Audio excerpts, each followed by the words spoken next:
So we'll come to the classification of Indian temples. की काय काय प्रकारचे मंदिरं दिसतात आणि ती कुठे कुठे दिसतात. I've tried to take as many examples as possible.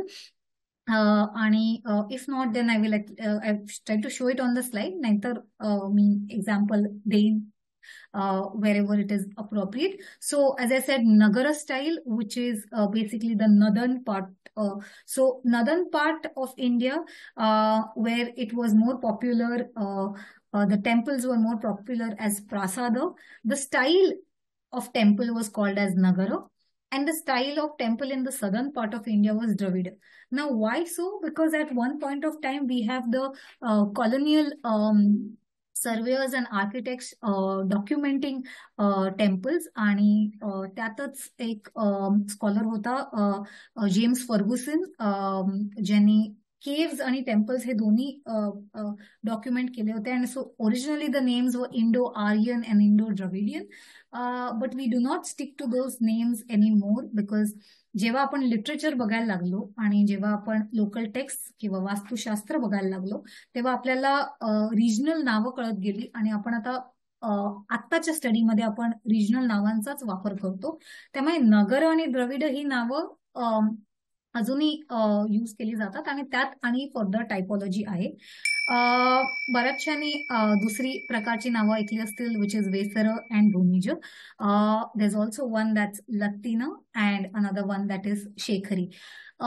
Locally ज्यांनी ज्यांनी टेम्पल्स म्हणजे बघितली आहेत किंवा ज्यांना आवड आहे टेम्पल्स बघायची, तर तुम्हाला कळलंच असेल की आपण कुठल्याही ठिकाणी जातो तेव्हा जुनं मंदिर बघायचं असेल तर लोक जनरली त्याला पांडवकालीन म्हणतात. Just to give them an I mean it's a kind of an understanding ki जुनं, ki how old.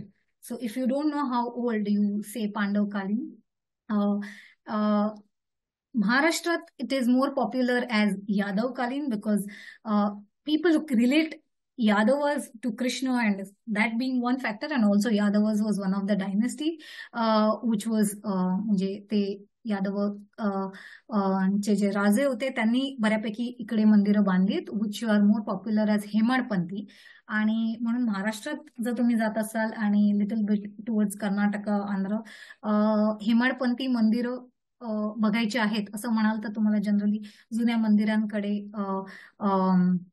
डिरेक्ट केलं जाईल. So but it is not a style by itself, it's just a name. Hemadpant was actually one of the court poets from the Krishnaraj Yadav's time period. आणि त्यांनी basically text लिहिलं होतं आणि which was correlating to the temple styles of 12th 13th century. आणि म्हणून बरेचशा टेम्पलना हेमाडपंथी असं म्हटलं गेलं. सो बरेचसे स्कॉलर्स इनिशियल फेज मध्ये त्याला हेमाडपंथी असं म्हणत होते. What are the different kind of what are the different parts of the temple? Generally originally फक्त एक मंडप आय मीन एक फक्त छोटं सँक्टम असायचं. सो बेसिकली हे जे गर्भगृह आहे, हा जो भाग आहे तेवढंच असायचं आधी मंदिर. आणि मग हळूहळू ते वाढत गेलं and then there was additional mandap, which is basically a hall that leads you to Garbhagriha. And then there were additional sets of mandapa, which are ardha mandapa. Southern part of इंडियामध्ये आपण आणि प्रकारचे मंडप बघायला लागतो, विच इज बेसिकली भोग मंडप, किंवा जिथे बेसिकली देवाचा प्रसाद पण दिला जाईल किंवा भोग दिला जाईल. यू हॅव रंग मंडप और नृत्य मंडप, which is basically where there would be performances or where there would be different kind of congregations or meetings that can happen. So Ardha Mandap would be the entrance or the starting veranda or portico to enter the temple. आणि अर्ध मंडप पण बरीच असू शकतात, म्हणजे एकच डिरेक्शननी temple access होत नसायचं. देवर ऑल्सो 4-sided ओपनिंग और 3-sided ओपनिंग, मग प्रत्येक साईडला एक अर्ध मंडप असायचं.